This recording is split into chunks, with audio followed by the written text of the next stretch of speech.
What up, everyone? This is Adam Quiney, and today I want to talk about anesthetizing ourselves, or anesthetics. Commonly, anesthetics are sort of drugs were administered given prior to surgery or dental work, or even sometimes getting a shot. You'll get a local anesthetic rubbed on you and then get the needle. So the role of an anesthetic is to numb our body's ability to perceive, transmit, feel pain. So by taking that anesthetic, then someone can open us up and do the surgery that, by all accounts, our bodies weren't generally, I don't think, kind of evolved to be opened up and have someone muck about in our insides. Nevertheless, through the miracle of modern science and all that, we've created these anesthetics that allow us to have this work done without us going absolutely crazy or kicking and screaming on the operating table. But we also have, let's just close that idea. Those anesthetics serve a very visceral type of pain, the pain that our nerves transmit to our brain when something is happening that shouldn't be happening.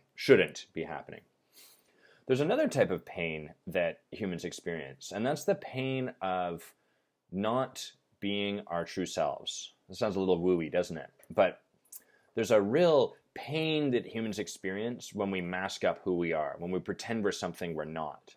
That pain can show itself in a number of ways. It can show itself in impatience, boredom, frustration, low-level aggravation, apathy. These are all symptoms of that underlying pain.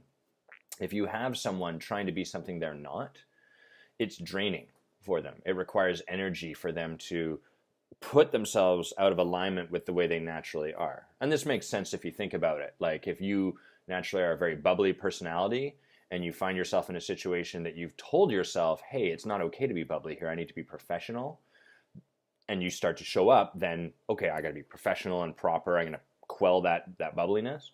There's energy required to keep doing that because it's just not your natural state.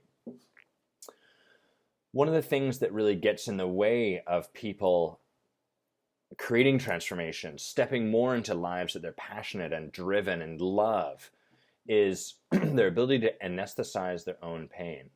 And the greatest anesthetic to pain, to this kind of pain, is money. It's really an easy anesthetic.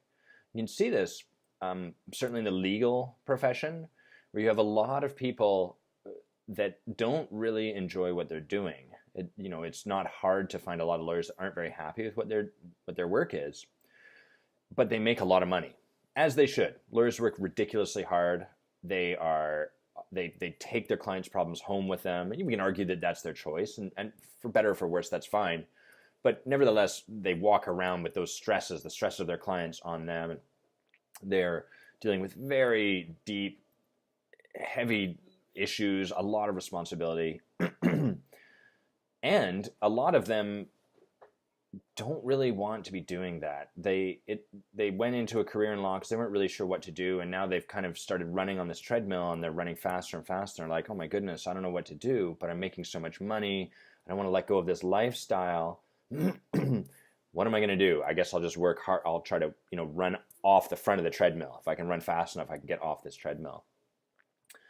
And the problem is that money allows us, like when we make a lot of money, it allows us to not feel the pain of not doing something that's true to ourselves, of not really living our passion, of not really experiencing life, or not getting an experience of life that we really want. And so there's all kinds of different anesthetics that we can use to quell this kind of inner pain, this spiritual pain, if you like. There's money is probably the biggest one. There's like travel. You can travel all over, and I'm not suggesting either of these are bad things, unless we're using it as a way to dull, lessen, or not have to be with the pain of our own experience of what we've created. And so it kind of creates a paradox, because people that are the most successful often find themselves to be the most unhappy. This isn't a particularly new concept, but it holds true, and that's because when someone has created a great deal of success, they find themselves, like, they get to that next rung, they get more money or a greater level of prestige or credibility, or whatever the anesthetic happens to be, and they're like, oh, finally I've reached that point. And then very quickly they realize, things don't feel that different. And all that they've done is sped the treadmill up a little bit. And like any anesthetic, it has a half-life. You can't just keep administering someone an anesthetic because they get adapted to it. That's the cool thing about humans, is we get used to that sort of thing. And so the same amount of anesthetic, the same amount of money or credibility or prestige or recognition, it stops giving them the hit that they need to not be with that spiritual pain that they're kind of feeling. And so then they have to go to the next level and the next level. And you can see it kind of creates this treadmill effect where people are just constantly running.